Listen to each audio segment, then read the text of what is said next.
الشيطان الرجيم. بسم الله الرحمن الرحيم. الحمد لله رب العالمين الرحمن الرحيم مالك يوم الدين. إياك نعبد وإياك نستعين. اهدنا الصراط المستقيم صراط الذين أنعمت عليهم غير المغضوب عليهم ولا الضالين.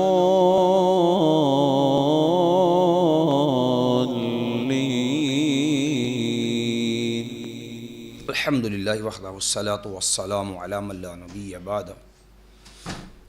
ہماری دوسری نشست کا آغاز ہے اور ہمارا وقت بھی بہت کم باقی رہ گیا ہے.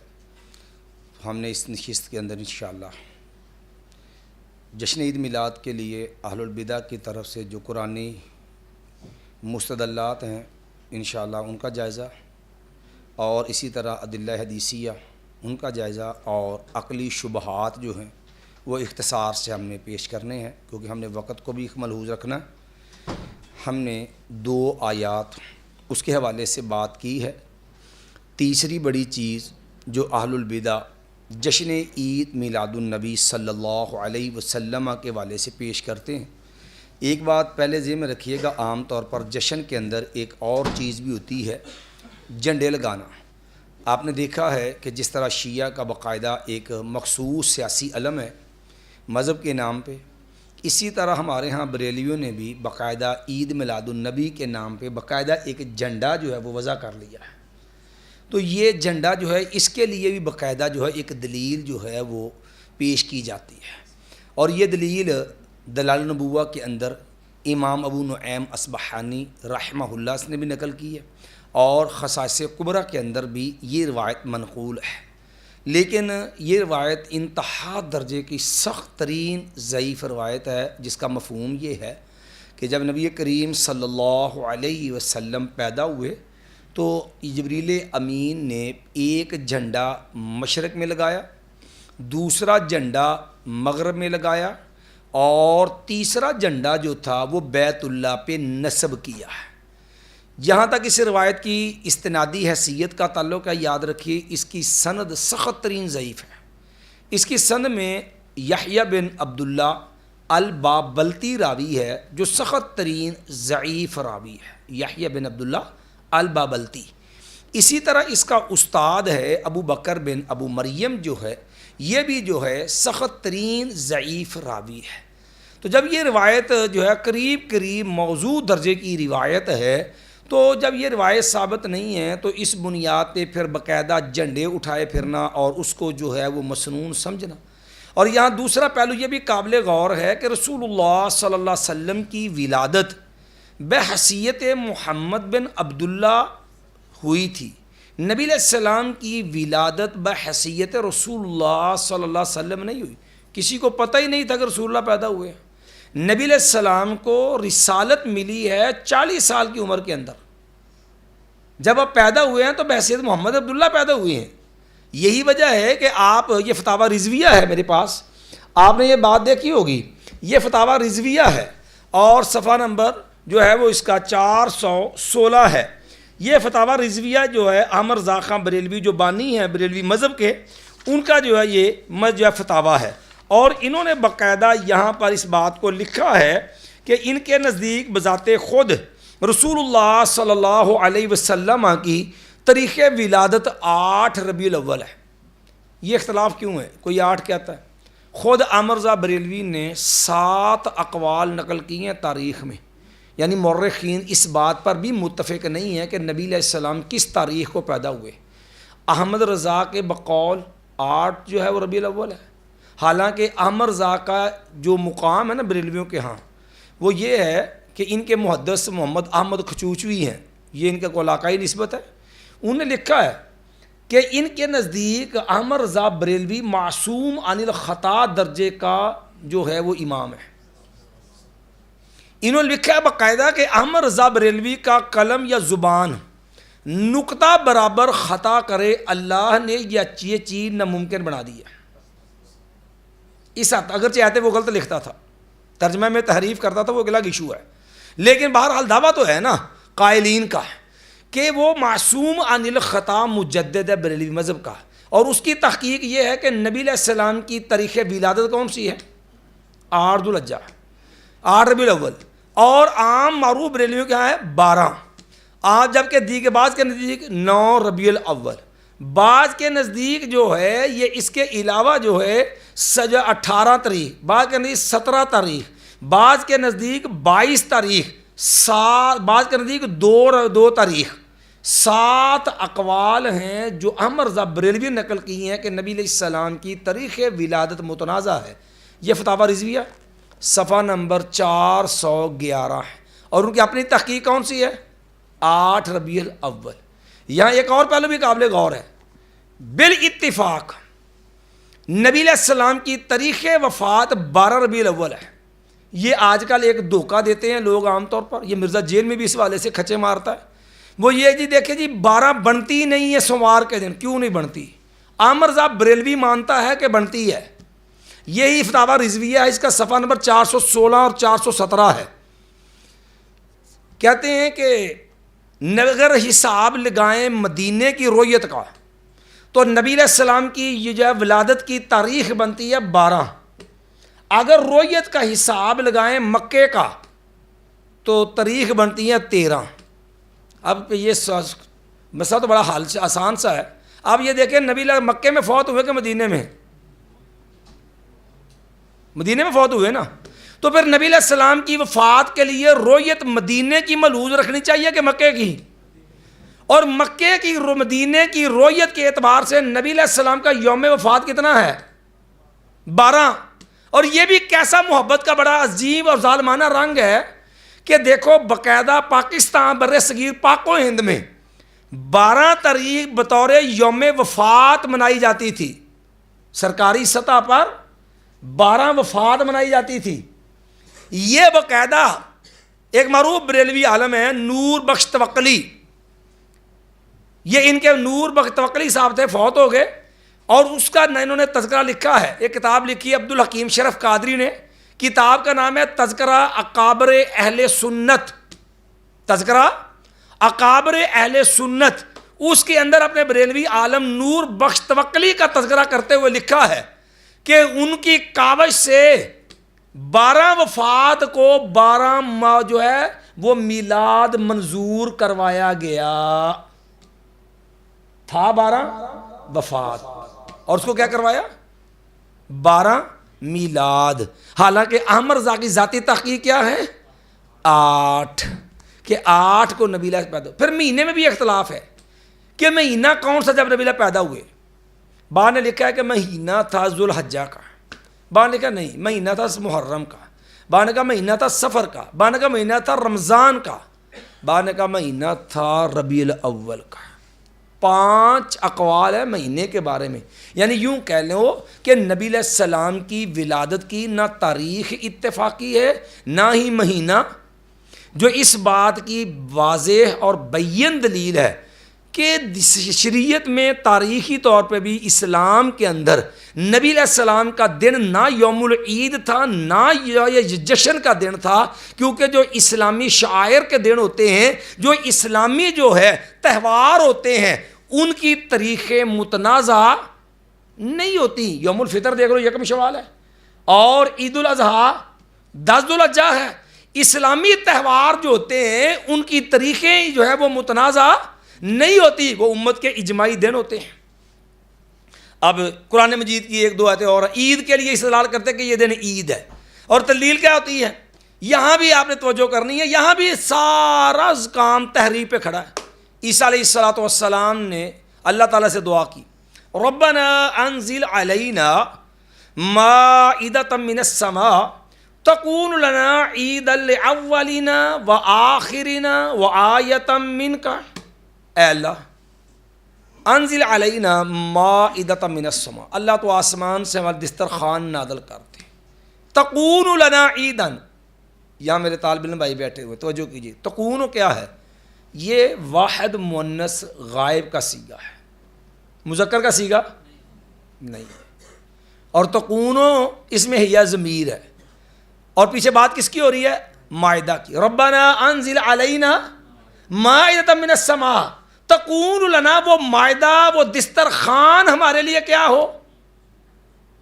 عید ہو، ہمارے پہلوں کے لیے بھی، بعد والوں کے لیے بھی، اور اللہ تیری طرف سے ایک کیا ہو؟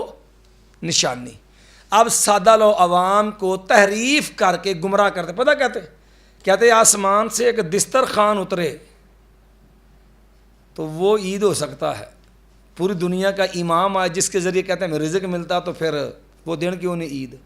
بھئی نزول مائدہ کا دن کس نے عید کا ہے؟ یہ تو قرآن نے بھی نہیں کہا، پورے قرآن میں نہیں ہے کہ مائدہ، نزول مائدہ کا دن عید ہو۔ قرآن میں عید کس کو کہا؟ تکون لنا، کیا چیز عید ہو؟ وہ مائدہ، کہ وہ دن کی تو بات ہی نہیں ہے، نہ نزول کے دن کو عید کہا گیا ہے۔ یہاں بھی وہ دھوکہ دے کے تحریف کر کے اس کو عید کا درجہ دینے کے لیے ناکام کوش کرتے۔ اچھا پھر عیسیٰ علیہ السلام کون ہے؟ اللہ کے نبی۔ بھئی نبی پابند ہوتا ہے اللہ کی وحی کا، نبی کسی دن کو عید کا درجہ دے تو اللہ کے حکم سے، تو نبی شارع ہے، وہ دے سکتا ہے، لیکن امتی کو کس نے حق دیا کہ وہ اپنی مرضی سے جو ہے وہ کسی دن کو جو ہے وہ شرعی تہوار کا درجہ دے لے؟ پھر اس سے بھی آگے جو ہے آ جاتے ہیں وَذَكِّرْهُمْ بِأَيَّامِ اللَّهِ، کہ اللہ کے دن کو وَذَكِّرْهُمْ، اور ان کو نصیحت کیجئے بِأَيَّامِ اللَّهِ، اللہ کے دنوں کے ساتھ۔ اب پیچھے بھی ہم نے کہا نا کہ عیسائیوں کی نقالی کی اور کہہ دیا کہ ایام اللہ کی جو ہے وہ ایام اللہ کے ذریعے ان کو یا نصیحت کرنی ہے، ان کی یا خوشی منانی ہے۔ بھی ایام اللہ کیا ہے؟ آپ اس آیت کو پڑھیے قرآن مجید میں، اس کا سیاق و سباق پڑھ لیجئے۔ یہ آیت قرآن مجید میں جہاں بیان ہو رہی ہے وہاں تذکرہ ہے سیدنا موسیٰ علیہ السلام کا۔ سیاق و سباق پڑھ لیجئے۔ موسیٰ علیہ السلام کو اللہ حکم دے رہے ہیں وَذَكِّرْهُمْ بِأَيَّامِ اللَّهِ، یہ ایام اللہ نہ کسی نبی کی ولادت کا دن ہے، نہ نبی کی وفات کا دن ہے۔ یہ ایام اللہ کیا ہے؟ بھئی سابقہ اقوام اور ان کے واقعات، ان کے پاس جو نبی آئے، نبیوں کے ساتھ قوموں نے جو رویہ اپنایا، پھر نتیجتاً ان کا جو حشر ہوا، یہ ہے وہ چیزیں جنہیں قرآن مجید نے ایام اللہ سے تعبیر کیا ہے۔ وَذَكِّرْهُمْ بِأَيَّامِ اللَّهِ، انبیاء آئے، انبیاء نے قوموں کو واعظ کیا، نبیوں کا جو آگے جو نبیوں کو قوم کی طرف سے جو رد عمل ملا، پھر اس کے نتیجے میں قوموں کا جو حشر ہوا، میں ان قوموں کو سمجھائیے، نبیوں کا آئے ان قوم کو سمجھائیے کہ نبیوں کے ساتھ قوموں نے کیا کیا، ان کا کیا بنا۔ اگر تم نے ڈگر نہ بدلی، روش نہ بدلی، تو تمہارا انجام بھی ان سے مختلف۔ اب اس میں جشن عید میلاد النبی کس لفظ کا معنی ہے؟ پہلے جو ہے وہ اپنے جو ہے دماغ سے قرآن مجید کی آیت کو اپنا محرف جو ہے وہ جو ہے مفہوم پہناتے ہیں، پھر اسی کے مطابق آگے جو ہے وہ تفسیر شروع کر دیتے ہیں۔ یہاں جو ہے ایام اللہ سے مراد وہ اللہ کے دن جو قوموں کے اوپر عذاب وغیرہ معاملت بنے، اس کو وہ بیا مراد ہیں۔ یہاں دور و دور سیاق و سباق میں نبی کی ولادت اور وفات کا ذکر نہیں ہے۔ پھر اس سے بھی آگے چلیے، احادیث پہ آ جائیے۔ ہم ذرا اختصار پہ جا رہے ہیں چونکہ وقت کی قلت ہے۔ اب دیکھیے، پہلے ہم نے بتایا نا کہ خود مانتے ہیں کہ یہ بدعت حسنہ ہے، خیر القرون میں اس کا وجود نہیں ہے، صحابہ نے نہیں کیا، تابعین نے نہیں کیا، یہ تو باتیں ہو گئی نا۔ اب احادیث کے اندر بھی یہ کام کرتے ہیں، اور سب سے بڑی دلیل کیا ہے؟ وہ ہے خیر سے وہ نبی علیہ السلام کا سب سے بدترین بے ادب گستاخ جو واحد دشمن ہے نبی کا، جس کا نام لے کے قرآن نے بد دعا کی ہے، وہ ہے اول الملادی ابو لہب۔ سارا زور کس کی ہوتا ہے؟ ابو لہب کے فضائل پہ، کہ ابو لہب نے لونڈی آزاد کی۔ پھر کہتے بخاری کے اندر ہے۔ بھئی آپ صحیح بخاری میں واقعہ پڑھیے، صحیح بخاری میں اتنا ہے وہ واقعہ، کتاب النکاح میں یہ حدیث ہے، نبی علیہ السلام سے کہا گیا کہ آپ نکاح کرنا چاہتے ہیں تو سیدہ حفصہ رضی اللہ عنہا میری بہن سے کر لیں۔ نبی علیہ السلام نے فرمایا میں نے تو نکاح کا ارادہ نہیں، پتہ چلا کہ آپ جو ہے وہ ابو سلمہ رضی اللہ عنہ کی بیٹی سے نکاح کرنا چاہتے ہیں۔ نبی علیہ السلام نے اللہ کی بندی ہو، ابو سلمہ میرا رضائی بھائی ہے، مجھے اور ابو سلمہ ہمیں دونوں کو دودھ پلایا ہے ثویبہ نے. یہ رضائی والدہ رسول اللہ صلی اللہ علیہ وسلم کی ہے، یہ نبی علیہ السلام کی رضائی والدہ ہیں. ابو سلمہ اور نبی علیہ السلام دونوں کو دودھ اس نے پلایا تھا.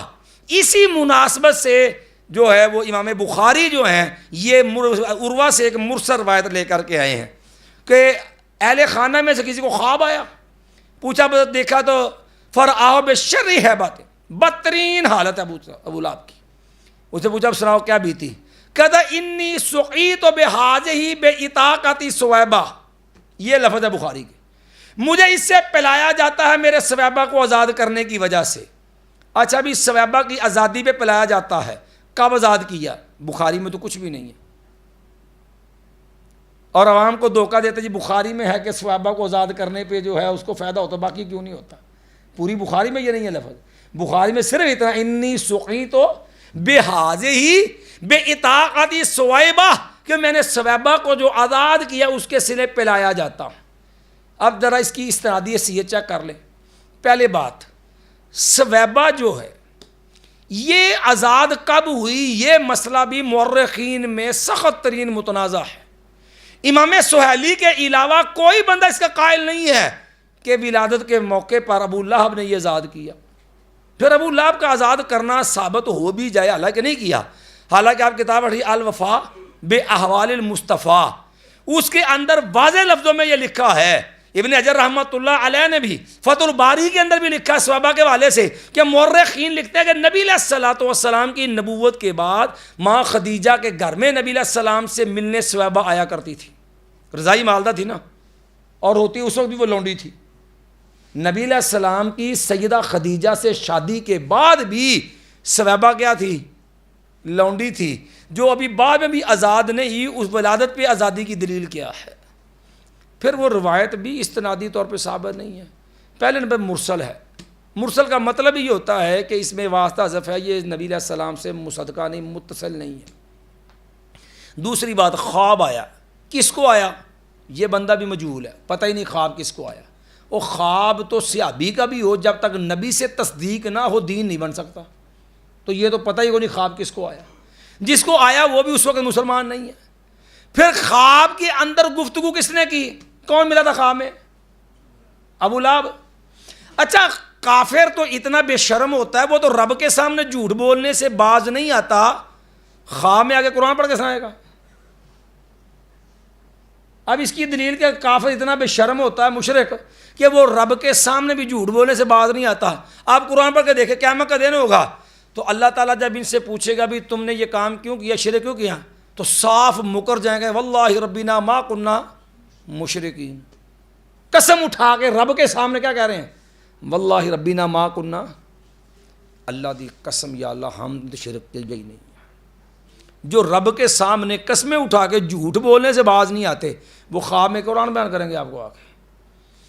پھر جہاں یہ روایت غیر مستند ہے، غیر مستند ہونے کے ساتھ ساتھ قرآن کے بھی خلاف ہے. قرآن مجید نے یہ نظریہ دیا ہے کہ کافر کو اس کے عمل فائدے نہیں دے سکتے. قرآن کہتا ہے وَقَدِمْنَا إِلَى مَا عَمِلُوا مِنْ عَمَلٍ فَجَعَلْنَاهُ هَبَاءً مَنْثُورًا. ہم ان کے اعمال پہ آئیں گے اور ان کو خس و خشاک کی طرح جو ہے وہ بکھیر دیں گے. یہ کافر کے قرآن کے بھی خلاف ہے. پھر حنفی مذہب میں تو ویسے کسی کو حق نہیں ہے کہ اس طرح حدیث سے استدلال کرے. کیوں؟ ان کے نزدیک درجہ صحت کو پہنچ بھی جائے تو خبر واحد ہے نا، تو خبر واحد سے تو قرآن کی تخصیص ان کے نزدیک جائز نہیں ہے، کیونکہ احناف کے اصولوں میں تخصیص متراخی نسخ ہوتی ہے. تخصیص یہ نسخ کی طرح ہے، جس وجہ سے خبر واحد جو ہے وہ ظنی ہے، قرآن قطعی ہے، اور ان کے نزدیک ظنی کے ساتھ قطعی کا نسخ جائز نہیں ہے. چلاؤ پکا، ظنی کے ساتھ قطعی کا نسخ جائز ہے اور تخصیص متراخی نسخ ہے.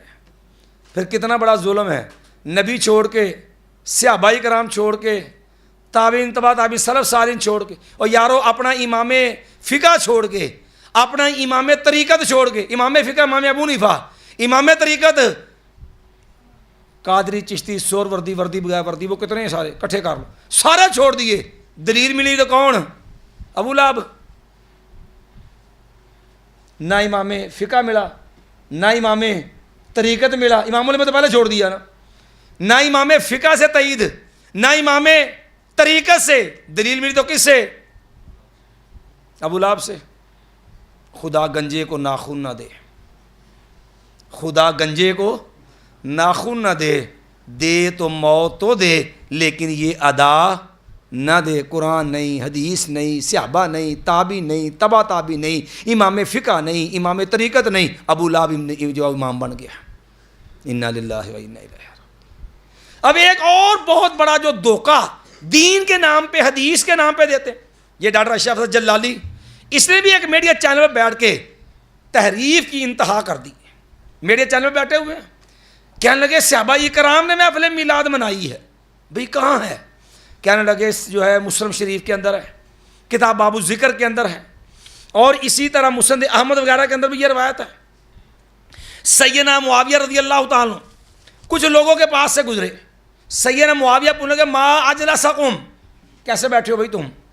قالوا جلسنا نذکر اللہ ونحمدہ علی ما ہدانا ومنا بکا علینا. ومنا بکا.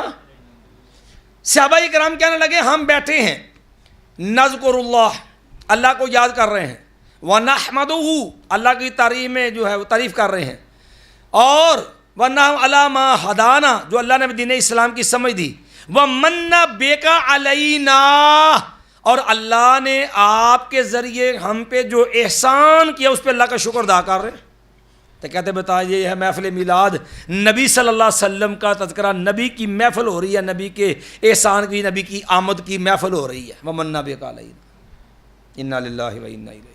یار قرآن پوچھئے کیا نبی علیہ السلام اللہ کا بہت بڑا احسان ہے کس حیثیت میں؟ مَا لَقَدْ مَنَّ اللَّهُ عَلَى الْمُؤْمِنِينَ اِذْ بَعَثَ فِيهِمْ رَسُولًا مِّنْ أَنفُسِهِمْ. اللہ نے ایمان والوں پہ احسان کیا جب انہی میں سے ایک رسول ان میں مبعوث فرمایا. میں نے شروع میں ایک بات عرض کی تھی آپ سے کہ جب بھی گفتگو یہ خیال رکھو کہ موضوع کیا ہے، جشن عید میلاد النبی.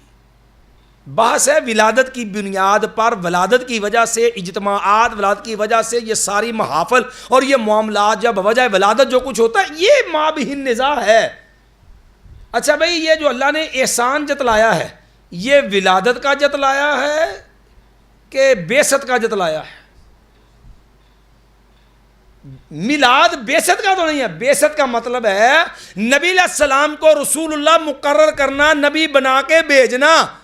ولادت ہوئی ہے 571 عیسوی میں اور بعثت ہوئی ہے 610 عیسوی میں، 40 سال بعد پیدا ہوئے ہیں.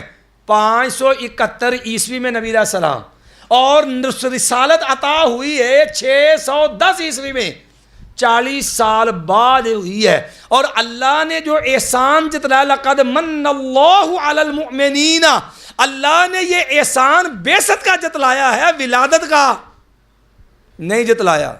تو جی کو چلو ولادت ہوئی تو بعثت، ولادت کیا ہوا؟ سبب. تو چلو پھر یہ پھر اس بات پہ آ جائیں کہ یہ احسان تو بعثت کا ہے لیکن سبب کیا بنا؟ ولادت. اگر سبب افضل ہے تو بھائی پھر ٹھہر جائیں، پھر جو اصل سبب ہے اس پہ آئیے. ولادت کیوں ہوئی؟ ولادت کا سبب کون بنے؟ والدین. تو پھر جشن کن کا ہونا چاہیے؟ اچھا والدین جو ہیں، ٹھہر جائیں نا ابھی، والدین جو ہیں وہ دنیا میں ہے، سبب کون بنا؟ ان کے. چلے کہاں بریک لگتی ہے دیکھتے ہیں. پھر یہ تو پھر ایک لامتناہی سلسلہ ہے. اللہ نے ولادت کا احسان ہی نہیں جتلایا، بات ہی بعثت کی ہے، ولادت کی بات ہی. تو اس انداز سے دھوکہ دینے سے تو معاملہ نہیں حل ہوگا. کتاب و سنت سے دلیل مستند ہوگی تو معاملہ جب وہ حل ہوگا. اب جب یہ گاڑی بھی نہیں، قرآن سے معاملہ نہیں بنا، حدیث سے نہیں نہ بنا، اب یہ بھی اعتراف ہے کہ صحابہ کرام نے جشن میلاد نہیں منایا۔ اب دیکھیں بریلویوں میں نسبتاً جو سنجیدہ عالم ہیں، علمی طور پہ پڑھے لکھے ہیں، گزرے ہیں، وہ تھے مولانا غلام مسعود سعیدی بریلوی۔ یہ مفتی منیب الرحمان صاحب ہے نا کراچی والے، ان کا ادارہ ہے دارالعلوم نعیمیہ، یہ لاہور میں جامعہ نعیمیہ، مفتی محمد صاحب نعیمی والا، اور یہ مفتی منیب الرحمان کا مدرسہ ہے جس کا نام ہے دارالعلوم نعیمیہ۔ اس کے صدر مدرس تھے مولانا غلام مسعود سعیدی بریلوی۔ انہوں نے 12 جلدوں میں قرآن کی تفسیر لکھی ہے، تفسیر تبیان القرآن کے نام سے، اور 7 جلدوں میں مسلم کی شرح لکھی ہے، شرح مسلم سعیدی کے نام سے۔ بخاری کی شرح بھی انہوں نے لکھی ہے منت المنعم کے نام سے، منت المنعم نے اسی طرح جو ہے نعم الباری کے نام سے۔ تو انہوں نے جو نعم الباری کے نام سے بخاری کی شرح بھی لکھی ہے۔ اب انہوں نے باقاعدہ شرح مسلم سعیدی 30 جلد ہے، صفحہ نمبر جو ہے 179 ہے، یہ لکھتے کہتے صحابہ اکرام نے جشن میلاد نہیں منایا، بجا ہے لیکن منع بھی تو نہیں کیا۔ یہ ہے بدعت کی انٹرنیشنل دلیل۔ آپ کسی بیتی مسئلے کو چھیڑ دیں، مسئلہ کل 47 ٹھیک ہے جی، آپ جو 11ویں شریف، عرس شریف، ٹھیک ہے جی، جون سی مرضی شرافت لے لیں، دلیل کیا ہوگی؟ منع دکھائیں، منع کدھر ہے؟ یہ سب سے بڑی مارکت الراد دلیل ہوتی ہے۔ حالانکہ یہی بات کوکب نورانی کو آپ سن لیجئے ویڈیو اس کی، وہ بھی کہتے ہیں جی صحابہ کرام نے نہیں منایا، 10 سالہ دور ہے جی ابو بکر سے، 2 سالہ 2.25 سالہ دور ابو بکر صدیق کا، 10 سالہ سیدنا عمر رضی اللہ عنہ کا، 12 سال دور خلافت سیدنا عثمان رضی اللہ عنہ کا، 5.5 سالہ دور خلافت سیدنا وہ جو ہے علی رضی اللہ عنہ کا، 6 ماہ دور خلافت سیدنا حسن بن علی رضی اللہ عنہ کا، جو ہے 20 سالہ دور خلافت سیدنا معاویہ رضی اللہ عنہ۔ کسی نے کہا تو پھر کیا ہوا؟ صحابہ نے نہیں منایا تو یہ کوئی قاعدہ ہے کہ صحابہ نے اگر نہیں منایا تو وہ کام نجائز ہو گیا؟ یہ بھی ہم بتا دیں 2 باتیں ہیں۔ پہلی بات کہتے جی منع دکھاؤ، ہائے اب منع لے لیں جی ذرا، کہتے جی منع دکھاؤ۔ اب پہلے نمبر پہ ضابطہ سمجھ لیجئے، او بھائی منع تو تب ہوگا نا جب وہ کرے گا، تو کیا خیال ہے؟ کوئی بندہ کو غلط کام کرے گا تو کوئی روکے گا نا؟ اچھا اگر ایک بندہ کو غلط کام کرتا ہے نہیں کو روکے گا؟ اور روکنا تب ہوتا ہے جب کوئی غلط کام کرے، جب کسی نے غلط کام کیا ہی نہیں تو روکنا کیسا؟ کہتے صحابہ نے جب کیا نہیں تو منع بھی نہیں کیا۔ آپ حالانکہ ان سے ایک بات پوچھئے، آپ طلبہ حضرات ہے توجہ سے ایک بات سمجھ لیجئے، ہمارے یہاں نا طالب علم بھی تھوڑی سی معاملات پہ توجہ نہیں کرتے، جلد بازی پہ چلے جاتے ہیں۔ ان سے پوچھو سنت کی کتنی قسمیں ہیں؟ کہیں گے جی 3۔ کون سا؟ پوچھو کون سی؟ قولی، فعلی، تقریری، بس۔ طالب علم سے پوچھو اتنی ہونی ہے کہانی۔ قولی جو آپ نے فرمایا، فعلی جو پیارے پیغمبر نے کیا، تقریری جو آپ کے دور میں ہوا آپ سے انکار ثابت نہیں ہے، تقریری۔ سنت کی چوتھی قسم بھی یاد رکھو، سنت ترکیہ۔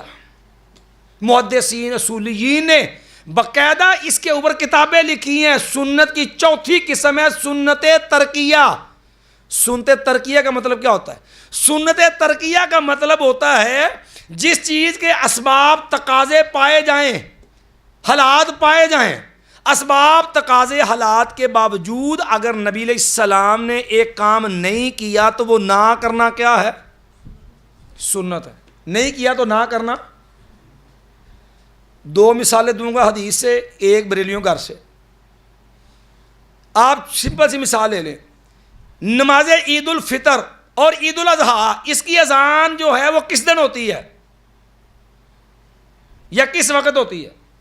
نہیں ہوتی؟ منع بخاؤ۔ نماز عید پڑھتے ہیں نا، اب عید نماز کے لیے لوگوں کو وقت کی اطلاع دینا ہے کہ نہیں؟ اور جماعت کے لیے بلانے کی ضرورت ہے کہ نہیں؟ جمع کرنے کی ضرورت بھی ہے، لوگوں کو بلانے کی ضرورت بھی ہے، لیکن ضرورت حالات ہونے کے باوجود نبی علیہ السلام نے نہ نماز عید الفطر کی اذان کہلوائی نہ نماز عید اسباب تھے، تقاضے تھے، حالات کا تقاضا تھا، لیکن نبی نے کہلوائی ਤੇ ਅਜ਼ਾਨ ਕਹਿਣਾ ਸੁਨਨਤ ਕਿ ਨਾ ਕਹਿਣਾ ਸੁਨਨਤ। ਤੇ ਜੇ ਆਪਾਂ ਵਿਧੀ ਇਸ ਅਸੂਲ ਤੇ ਆ ਜਾਈਏ ਕਹਿੰਦੇ ਜੀ ਮਨਾ ਵਿਖਾਓ, ਤੇ ਹੁਣ ਇਸੇ ਤਰ੍ਹਾਂ ਕਿਸੇ ਮਿਲਾਦ ਵਾਲੇ ਭਾਈ ਨੇ ਮਿਲਾਦੀ ਭਾਈ ਨੂੰ ਫੜ ਲਓ, ਉਹਨੂੰ ਕਹੋ ਜੀ ਜਾਂ ਤੇ ਈਦ ਦੀ ਅਜ਼ਾਨ ਮਨਾ ਵਿਖਾਓ ਤੇ ਜਾਂ ਦੱਸੋ ਕਿੰਨੇ ਵਜੇ ਕਹਿੰਦੇ ਹੋ। انہوں کو منع بھی نہیں اور کہتے بھی نہیں۔ سید اب صحابی سے دلیل لے لو۔ سید عبداللہ ابن جامع ترمذی میں حدیث ہے کتاب الادب میں، عبداللہ ابن عمر رضی اللہ عنہ کے سامنے ایک بندے کو چھینک آ گئی، اس نے کہا الحمدللہ والسلام علی رسول اللہ، ساری تعریف اللہ کے لیے، نبی علیہ السلام پہ سلام ہو۔ عبداللہ ابن عمر نے اس بندے کو روک دیا، کہنے لگے وانا اقول والسلام علی رسول اللہ، عام حالات میں بھی کہتا ہوں اللہ کے نبی پہ سلام ہو۔ وَلَيْسَ هَكَذَا عَلَّمَنَا رسول اللہ صلی اللہ علیہ وسلم، لیکن اللہ کے نبی علیہ السلام نے ہمیں اس طرح سلام پڑھنا سکھایا۔ اب منع تو نہیں کیا، صحابی نے کیا کہا، نبی نے اس طرح سکھایا، اور لوگوں کو چھینک آیا کرتی تھی، چھینک پڑھنے والا لینے والا الحمدللہ کہتا تھا، سننے والا یرحمک اللہ کہتا تھا، چھینک آنے والا یہدیکم اللہ یصلح بالکم کہتا تھا، لیکن درود پڑھنے سے، سلام پڑھنے سے نبی نے منع نہیں کیا، لیکن پڑھا بھی نہیں۔ اور نبی سے محبت کا تقاضا ہے کہ نبی علیہ السلام پڑھا جائے کہ نہیں، اور تقاضا ہے کہ نہیں، اور قرآن میں حکم ہے کہ نہیں، ان اللہ و ملائکۃ یصلون علی النبی یا ایھا الذین آمنوا صلوا علیہ وسلموا، قرآن میں حکم بھی ہے، نبی کی محبت کا تقاضا بھی ہے، اور نبی علیہ السلام نے منع بھی نہیں کیا، لیکن نبی نے پڑھا بھی، اسباب تقاضے ہونے میں نبی نے پڑھا نہیں، صحابی نے روک دیا، حالانکہ نبی نے منع نہیں کیا۔ دلیل وجہ کہ ایک کام کے اسباب تقاضے حالات ہوں، اگر پیارے پیغمبر نے نہیں کیا تو وہ نہ کرنا کیا ہے۔ یہی دلیل پیش کی مولوی غلام رسول سیدی بریلوی نے، اس نے کہا اذان سے پہلے درود پڑھتے ہیں، بجلی ہوئے تو لمحہ سارا، بجلی نہ ہو تو بغیر درود کے بھی اذان ہو جاتی ہے۔ اب درود پڑھتے اذان سے پہلے، اور باقاعدہ یہ ایک بیدی علامت بن گیا، پتہ چلتا یہ اذان کڑے محلے ہو رہی ہے، ہوتا ہے نا۔ اب یہ اذان جو ہے، اب جو ہے اذان سے پہلے درود، مولوی غلام رسول سیدی بریلوی صاحب بھی یہی اصول پیش کرتے ہیں، کہتے ہیں اگر دیکھا جائے نا، نبی کے سامنے اذانیں ہوتی رہیں، صحابہ محبت سی کہ نہیں، بلال نبی علیہ السلام کا مؤذن رضی اللہ عنہ، ابو محذورہ مؤذن رسول، عبداللہ ابن مکتوم مؤذن رسول، عبداللہ بن زید بن عبد ربہ ہی صاحب اذان، فرشتے نے اذان سکھائی، نہ فرشتے کا درود پڑھنا ثابت، نہ صحابہ سے درود پڑھنا ثابت۔ کہنا 14 صدیاں بیت گئیں، کہتے 8 صدیوں تک صحابہ تابعین تبع تابعین 8 صدیوں تک اذان سے پہلے کوئی درود نہیں پڑھتا تھا، 8 صدیوں بعد شروع ہوا۔ مولوی غلام رسول سیدی بریلوی کے بقول شرح مسلم سیدی پہلی جلد اذان سے پہلے درود کا بیان نکال لو، یہ حدیث کوڈ کرتے ہیں، کہتے ہیں یہاں یہ حدیث قابل غور ہے کہ ایک بندے کو چھینک آئی، اس نے درود پڑھا، عبداللہ ابن عمر روک دیا، اور روک کے لوگوں کو کیا کہا، کہنے لگے کہ اللہ کے نبی نے ہمیں ایسے سکھایا نہیں ہے، کہنے لگے یہ نہیں ہے کہ اس بندے میں کوئی زیادہ محبت تھی اللہ کے نبی سے، نہ معاذ اللہ یہ مطلب ہے کہ عبداللہ ابن عمر رضی اللہ عنہ کے دل میں کوئی معاذ اللہ کو بغض تھا، نہ وہ بندے میں محبت زیادہ تھی، نہ ابن عمر کے دل میں کوئی بغض تھا۔ اصل میں ابن عمر رضی اللہ عنہ نے یہ لوگوں کو سمجھایا، یہ لوگوں اصل محبت کامل اتباع یہ ہوتی ہے کہ جو عمل نبی علیہ السلام نے جس طرح سکھایا، بغیر سابقے لحقے میں، شروع میں، آخر میں، اس میں کوئی اضافہ کیے بغیر اسی طرح ادا کرنا، یہ نبی علیہ السلام سے اصل محبت اور کامل اتباع ہوتی ہے۔ اب استدلال کس سے ہیں؟ سنتے ترکیہ سے، کہتے ہیں منع بخاؤ، چلو اب یہ بھی لے لیتے ہیں۔ ہر برائی کا کیا جواز کیا؟ ہمارے بر صغیر کا ایک مزاج ہے، جس برائی کا تقدس مطلوب ہو نا اس کے ساتھ شریف لا دو، جس برائی کا تقدس مطلوب ہو نا اس کے ساتھ کیا لگا دو؟ شریف لا دو، سمجھے؟ ہر بدعت پاک ہو جائے گی، کل شریف، ساتہ شریف، چاڑیا شریف، چیلم شریف، عرس شریف، ختم شریف، بابرا، بہرحال اب جس برائی کا تقدس ہے ساتھ شریف جوڑ دو، ہر جو بدعت پاک ہو جائے گی۔ اب سوال ہے دلیل کیا؟ منع بخاؤ، کول تو روکو، اجی منع بخاؤ، سادہ منع بخاؤ۔ اب ہوا کیا، ڈاکٹر اشرف حسن جلالی بریلوی مولوی ہیں، انہوں نے نا پارٹی دربار جسے داد دربار کہتے ہیں وہاں سیمینار کیا۔ سیمینار کیا تھا؟ غائبانہ نماز جنازہ جائز، پورا زور لگایا، بیچارے نے لاکھ روپیہ لگایا۔ اب مقالہ پڑھا تھا وہاں، اصغر وڑینچ ایک کالم نگار تھا، اس نے بعد میں اس کی حقیقت بیان کر دی کہ بندہ بیچارہ کنے کا علمی طور پہ کتنا کوئی یتیم ہے، اسے سارا کچھ کالم میں کھول دیا۔ اب اس نے اس کا جواب لکھا مزید۔ اب مقالے کا اصول ہوتا ہے کہ اس کے اوپر جو اعتراضات آتے ہیں اس کے جواب بھی دینے ہوتے ہیں۔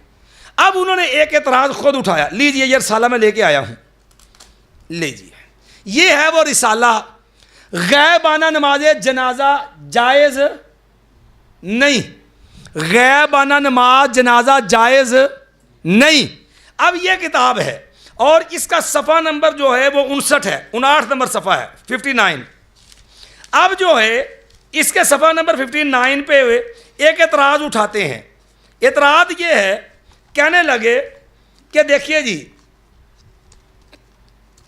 کہتے ہیں اگر کوئی کہے کہ پڑھا نہیں تو روکا بھی نہیں، یعنی یوں کہہ لیں، آج جلالی صاحب کہنے لگے کہ ہن پنجابی چ ترجمہ کر دیں، کہندے ساڈی جتیاں تے ساڈا ہی سیر،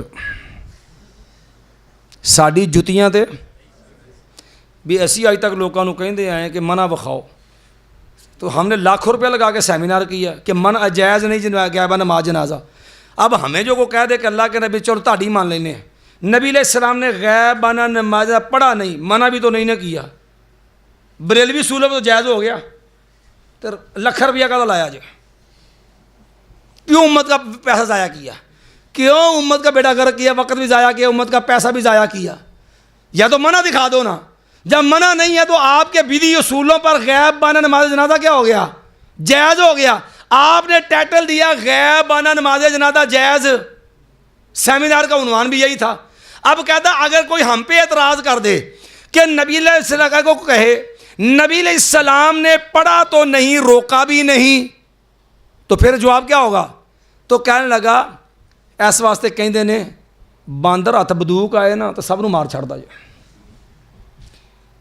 اب جو ہے اہل بدعت کی یہ کمزوری ہوتی ہے، اب اس کے ہاتھ اب پھنس گیا۔ اب جلالی صاحب نے ایسا کام کیا کہ پورا گلستان بدعت جلا کے راکھ کر دیا، ایک ہی دھکے کے اندر، ایک ہی لمحے میں سارا گلستان بدعت کیا ہو جائے گا؟ راکھ۔ کیسے؟ کہتا اگر کوئی کہے کہ نبی علیہ السلام نے جنازہ پڑھا تو نہیں، روکا بھی نہیں، تو کہتا ہم کہیں گے بھئی روکنا تو تب متصور ہوتا نا جب کسی نے پڑھا ہوتا، اور روکنا تو تب متصور ہوتا جب کسی نے پڑھا ہوتا۔ جب کسی نے پڑھا ہی نہیں تو روکتے کیسے؟ سناؤ جی۔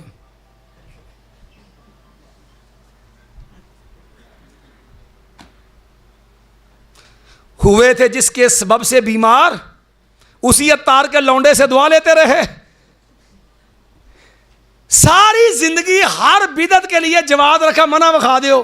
اب جب اس قاعدے میں پھنسے تو کہہ دیا بھی منع تو تب ہوتا ہے جب کوئی روکے، جب کوئی کام کرے، جب کسی نے کیا ہی نہیں تو روکنا کیسے ہوتا؟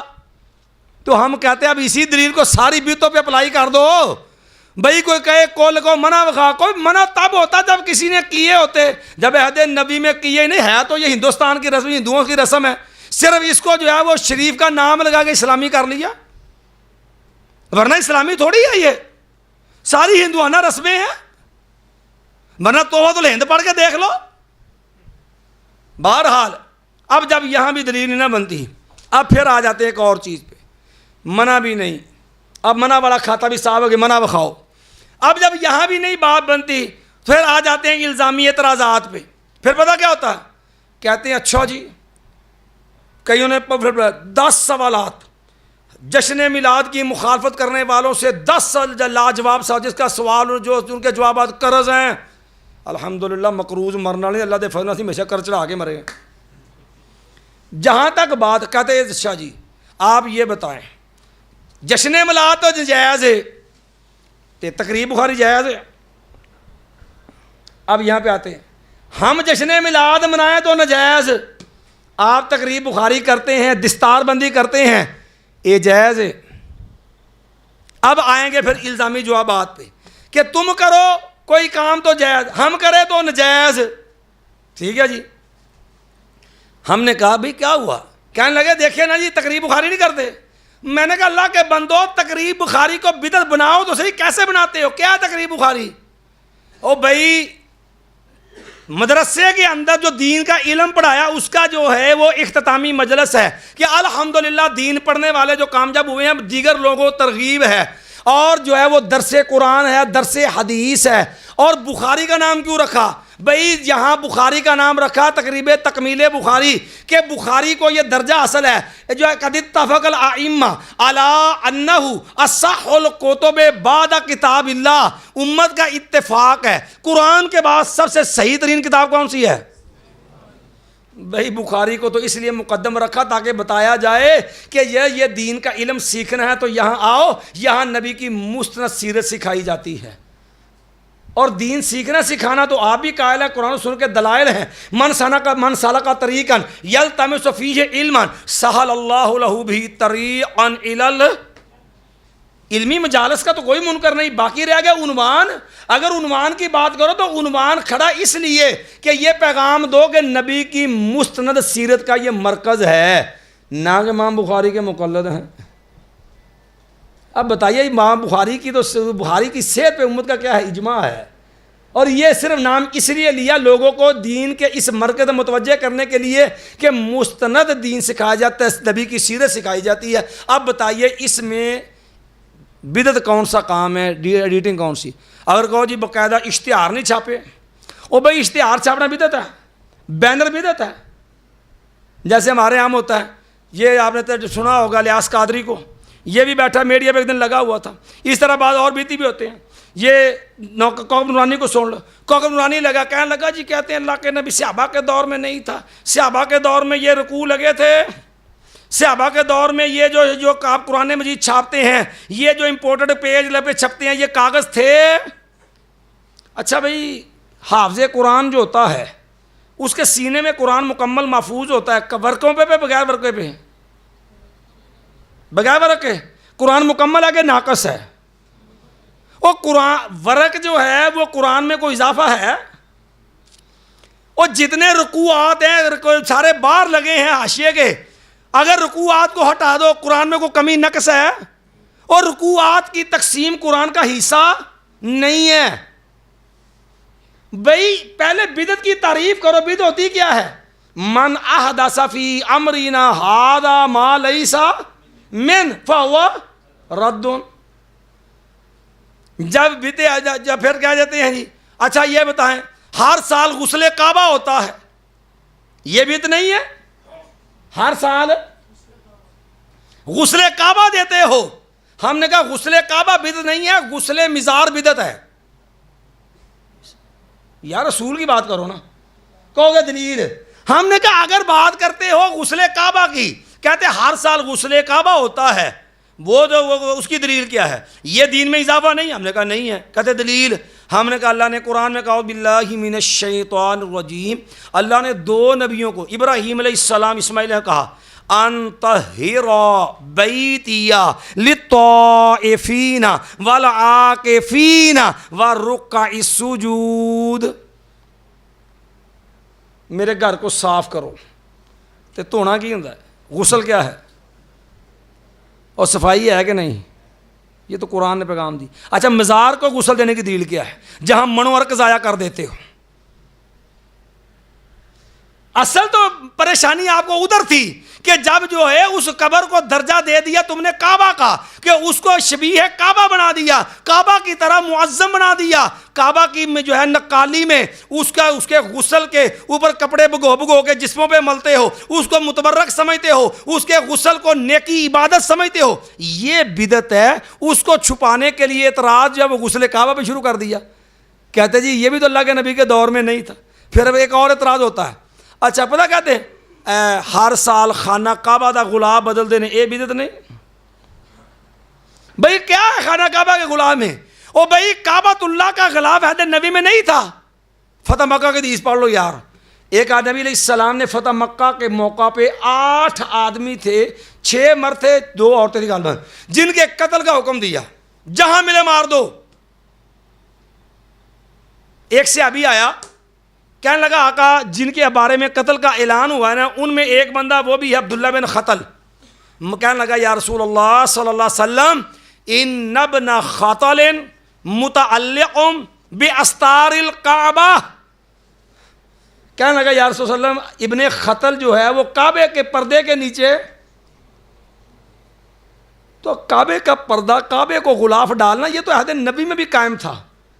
یہ تو نبی علیہ السلام کی تقریری حدیث سے بھی ثابت ہے, پہلے بھی تھا, نبی نے بھی برقرار رکھا.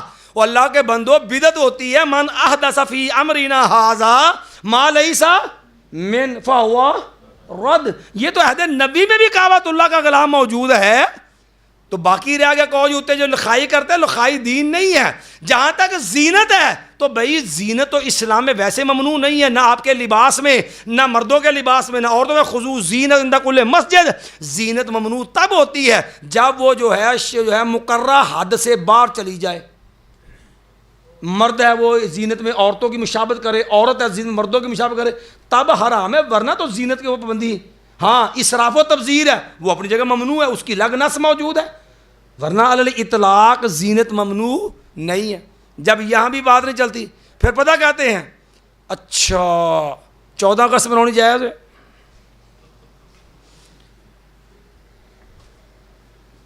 آپ 14 اگست نہیں مناتے. ہم نے کہا 14 اگست دین ہے, 14 اگست دین ہے.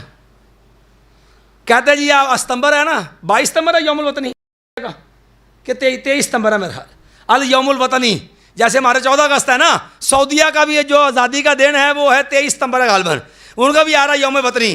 وہ کہتے ہیں سعودیہ کا یوم الوطنی اور پاکستان کا 14 اگست یہ نہیں مناتے.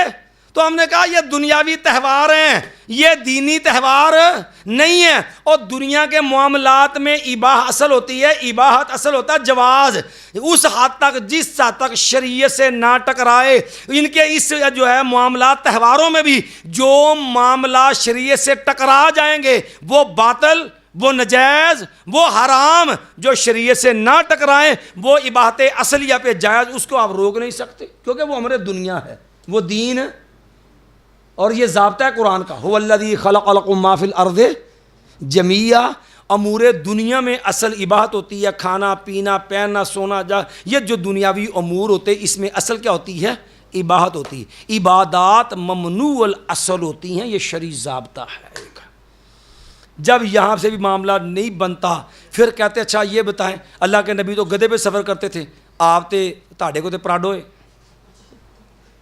آپ گڈیاں تے سفر کر دیں یہ جائز ہے. اللہ کے نبی علیہ السلام کا گھر تو خیمہ تھا, جو ہے وہ جو ہے کھجور کی چھال کی چھت تھی, تو یہ لینٹر ہیں, اللہ کے نبی کے دور میں تو نہیں تھے.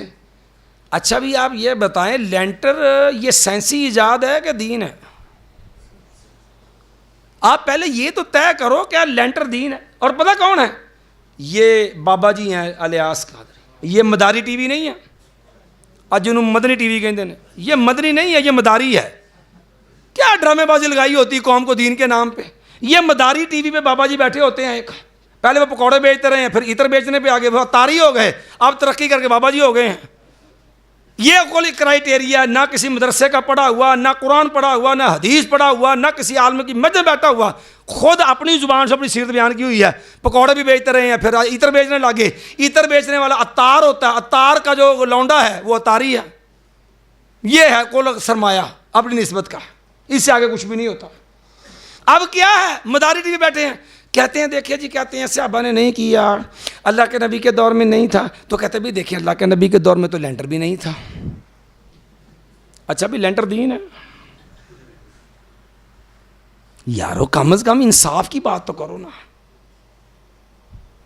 اللہ کے نبی کے دور میں تو لینٹر بھی نہیں تھا. اچھا بھی آپ یہ بتائیں, دیکھو جہاں تک بات ہے پراڈو کی گاڑیوں کی, یارو اللہ نے قرآن میں کیا کہا ہے, والخیل ہے والبغال ہے والحمیر ہے لترکبوها وزینہ. آگے جا کے اللہ نے کیا کہا, وَيَخْلُقُ مَا لَا تَعْلَمُونَ. اور یہ تو کچھ بھی نہیں ہے, اللہ تو وہ کچھ تمہیں دے گا تمہارے علم میں بھی نہیں ہے. اللہ کیسے کیسے سواریاں دے گا تمہاری سوچ بھی نہیں ہے. بھائی خلق مالا. تو ویسے بھی یہ سائنسی ایجاد ہے. اور سائیکل، موٹر سائیکل، گاڑی، وہ جی ایم سی ہو، وہ پراڈو ہو، وہ ساری کیا ہے؟ سائنسی ایجاد. دین تو نہیں ہے. اگر اس کو دین قرار دو گے تو پھر جی ایم سی والا افضل الایمان اکمل الایمان. کیوں جی؟ وہی گاڑی مہنگی ہے نا. تو پراڈو والا نسبتاً کمزور ایمان. تو جس کی گاڑی ذرا اس سے بھی نیچے آ گئی، فارچونر، ذرا اور تھوڑا سا اور کمزور ایمان ہو جائے گا. تو کرولا والا اس سے ناقص ایمان. اور جو آ گیا جاپانی گاڑی پہ وہ نظیر کمزور ایمان. تو جہاں آ گیا 660 cc دے اور بھی چھوٹا، وہ اس کا بھی کمزور ایمان. تو موٹر سائیکل والا ادو ناقص ایمان. تو جہاں 70 دے اور رقیق ایمان. اور جہاں آ گیا سائیکل تے خفیف الایمان. تے پیدل پکا بے ایمان. یار آپ نے ایمان نہیں بنایا، اس کو دین بنایا نا. یار کیا یہ دین ہے؟ اوے اللہ کے بندو، یہ سائنسی ایجادات ہیں. اب یہ بتائیں میلاد جو ہے وہ دین ہے کہ سائنسی ایجاد ہے؟ کیسا تماشا ہے یار، لوگوں کا عقل پتہ نہیں کدھر گئی ہے. اب یہ بتائیں کہ میلاد جو ہے وہ دین ہے کہ سائنسی ایجاد؟ اب لینٹر ہے، اس طرح لینٹر میں بھی 2 کوالٹیاں ہوتی ہیں، اینٹوں والا بغیر اینٹوں کے RCC یا دوسرا. کیا خیال ہے؟ یہاں بھی ایمان کے درجے بنائیں گے کہ لینٹر جو RCC ہے وہ سب سے ایک کامل ایمان، اور جس کے ٹیئر گارڈر ذرا کمزور ایمان، اور جس نے بالے اور شتیر ڈالے ہیں وہ مزید کمزور ایمان، جو سرکی کا آنے والا بانس کی چھت ہے اور کمزور، خیمے والا رقیق الایمان، اور جو فٹ پاتھ پہ لیٹا ہے وہ بے ایمان. یار یہ ایمان کا درجے ہیں. اللہ کے بندو خدا کا خوف کرو. یہ سائنسی ایجادات ہیں. میلاد سائنسی ایجاد، اور جشن عید میلاد سائنسی ایجاد ہے کہ دین ہے؟ یعنی یہ عالم ہے عقلی شبہات کے اندر ایسی ایسی بونگیاں چھوڑتے ہیں کہ بندہ سر پڑھ کے بیٹھ جاتا ہے کہ یار کم از کم اپنے دلیل مدعا دیکھو کہ دعویٰ کرتے ہو جشن عید میلاد کا، جو مذہبی جو ہے وہ رسم ہے، جو دینی معاملہ ہے، جس پہ ثواب دارین بیان کرتے ہو. اور پراڈو تے ثواب دارین ملتا ہے، لینٹر تے بھی ثواب دارین ہوتا ہے. یار کیا تماشا ہے یار. یہ ہوتے ہیں عقلی شبہات وغیرہ جس کے اوپر عوام کو عام طور پر یہ بیوقوف بناتے ہیں. باقی وقت کافی ہو چکا ہے تو اللہ نے توفیق دی تو پھر انشاءاللہ مزید کبھی ملے تو بات کی بات کریں گے. ایک بات ہم نے مختصر کرنی ہے. آپ کو پتہ ہے الحمدللہ جہاں آپ بیٹھے ہیں یہ IRC اسلامک ریسرچ سینٹر، یہ آپ کے پاس اللہ کی بہت بڑی نعمت ہے بلا مبالغہ. پورے پنجاب کا وزٹ کر لیں آپ کسی جگہ، آپ اتنی بڑی پبلک لائبریری دکھا دیں جس کے اندر اس قدر علمی اثاثہ ہو اور الحمدللہ اتنی سہولیات ہوں، اور یہاں پر ہر قسم کے ریسرچر کے لیے جہاں پر جو رسائی موجود ہو. یہ آپ کے لیے اللہ کی بہت بڑی نعمت ہے.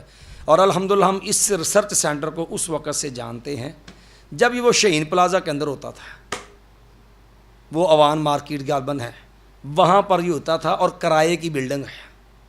اور کرائے کی بلڈنگ کے اندر الحمدللہ ہمارے یہ بھائی فہیم سار، ہمارا اس سے بڑا قدیم پرانا تعلق ہے. اللہ ان کو برکت دے، اللہ ان کا جذبہ بھی قبول فرمائے، اللہ ان کے کاوشیں قبول فرمائے، اور اللہ تعالیٰ ان کو ان کے جملہ محبین اور محسنین کو اللہ تعالیٰ دنیا آخرت میں جزائے خیر عطا فرمائے. بڑی محنت کی ہے، کرائے اٹھاتے رہے ہیں، لائبریری کے کرائے.